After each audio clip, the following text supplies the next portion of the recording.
These are ramps in the wild. I forget what this is. This is a... I don't know if it's elm or not. I forget. Jeez, I gotta wake my brain up. Remember some other stuff. But this forest here is an endless sea of ramps.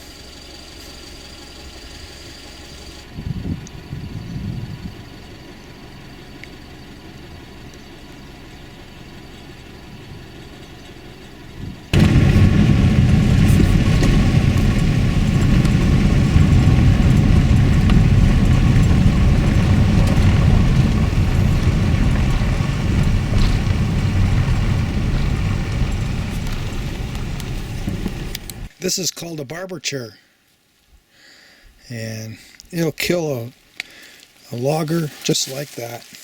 Look at how far the butt went. That's a full 10 feet, probably farther. Now if a logger was standing behind here, he'd have got his legs broken in half or worse.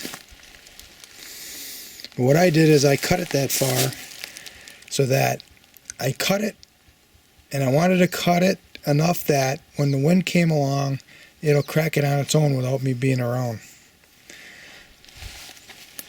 So these are ash trees that are dead. And I want to be careful. I don't want to be around to fell it. It'll fell on its own. And it did. And there's another one that I did. That the wind pulled down.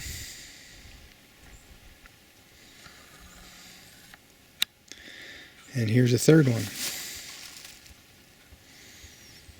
And they all barber chaired somewhat.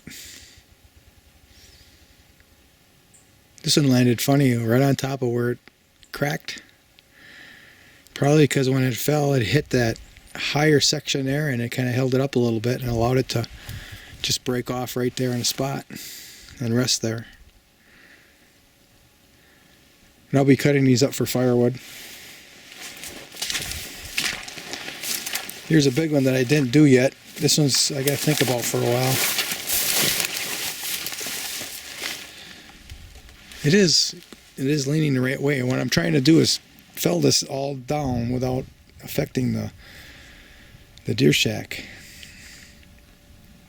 the deer blind. So, and then some of these back here I want to leave. I want to produce a nearly impenetrable barrier here, so that when the deer come up and there's a south wind hitting that way, they don't want to come up downwind of the deer shack.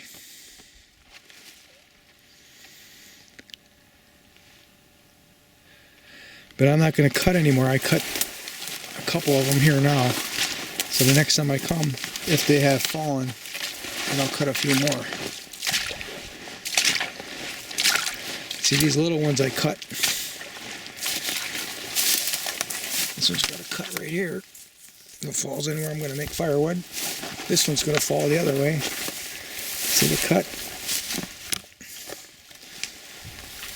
And then I've got a cut on these two big ones here. There's one there. That's got a cut. And then that one over there's got a cut. And this one here you can see has a cut. So it's a nice calm day today. Good day to do it. Don't have to worry about it pulling on me when I'm cutting it. So I'm about 3/4 through all of these. Not enough for it to move. When you're hinge cutting a live tree, you want to cut it until it starts to move and then you jump away. But a live tree isn't going to splinter up as willingly as this would. These dry stuff would. So, but be that as may, I don't want to be around when it falls. The rocking and hand grading of this area here is completed. I'm going to seed it now. I just wanted to get a nice picture of it for a video. I made a couple of little deer seats here, but I think that's a good idea for planting too. There's a little flat spot right there. Deer can lay there and still have something behind them, looking my way. But also the seed is going to stick in there. Hopefully get a good foothold.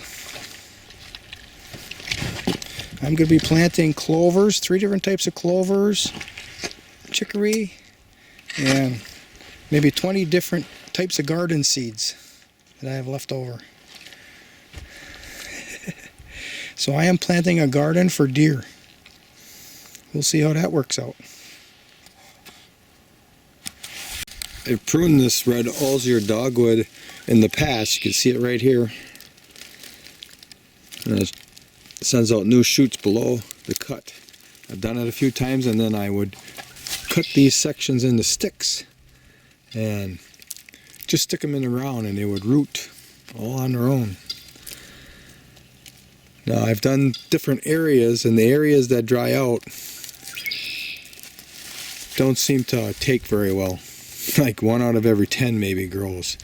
But in the swamp, it's probably 50%. Of course, it's just a couple of little samplings when I compare it to, the wide range of things that can happen in nature. A little bit that I do doesn't really mean that much. But it works even at 50%, even at 10%. Didn't cost me anything but a little bit of time. So I'm going to use this pruner to take off big sections, and then I'm going to carry them to where I want to stick them in, and then here is my multi-dimensional silviculture, in that it is situated between the trees. Now you can see the morning light comes up, and we're going to get plenty of morning light onto this area during May, June, July, August, because the sun is going to be coming up way over there. It's going to shine right in, and it'll track all the way up through noon, probably 2 to 3 o'clock in the shade from the trees on this edge will begin to shade the area out, and that's a good when it comes to hot weather. Hazelnuts on the high ground, dogwood on the low ground, and other species I'm going to interplant is Cornelian cherries, aronia, high bush cranberry, nanny berry. Yeah, there's probably more. But yesterday I rocked that hump out right there, rocked it all up, then I seeded it and raked it in. And I like rock mounds. I'm leaving the rock mounds there. Those are places for spiders and snakes to hide in. And this one here I rocked out yesterday.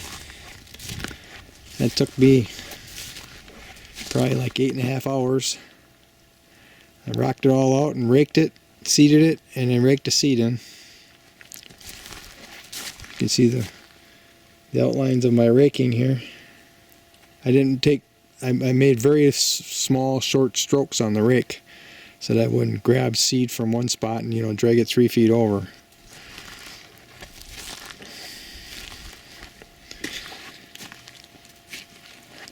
So these rocks on the edge I'll probably harvest and use for something, but if not, they can stay there, no big deal.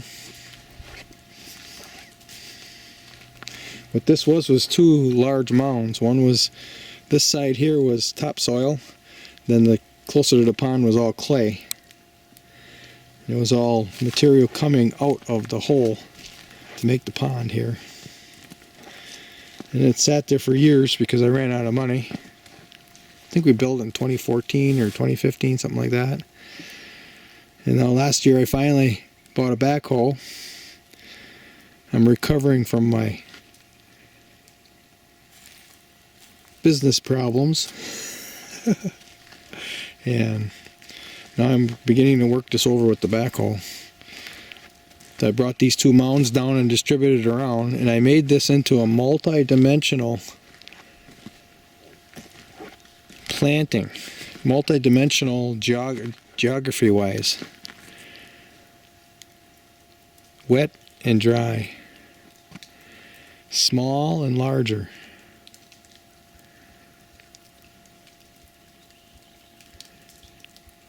More shade and less shade. All these rocks here that are along the north side of the pond, those will serve as melting points. Those rocks will reflect the sunlight and heat up, and it'll melt the ice a little bit faster right there along the edge. And even in the middle of winter, there'll be little fissures right there where oxygen can be exchanged. And of course, all these rocks, all this structure here is able to shelter the small wildlife from predation.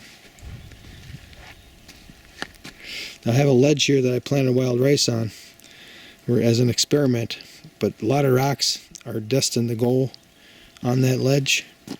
But we're going to do this wild rice thing first, see how that goes.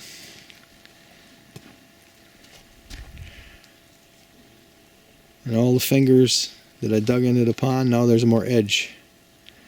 Edge is where the most life lives.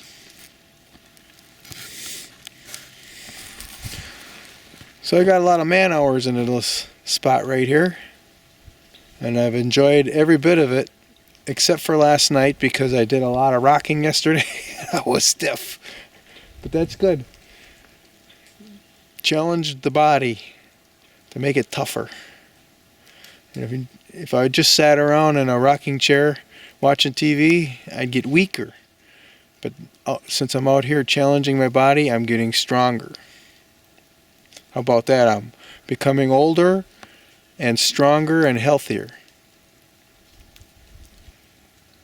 Yep, I don't want to be one of those people in the old folks' home.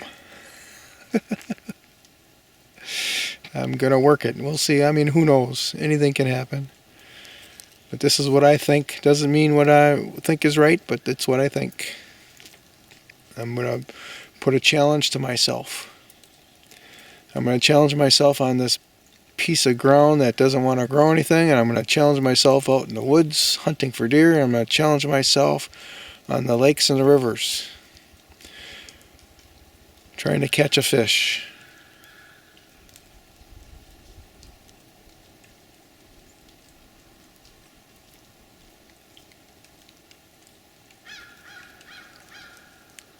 Crow approved. I was waiting for that.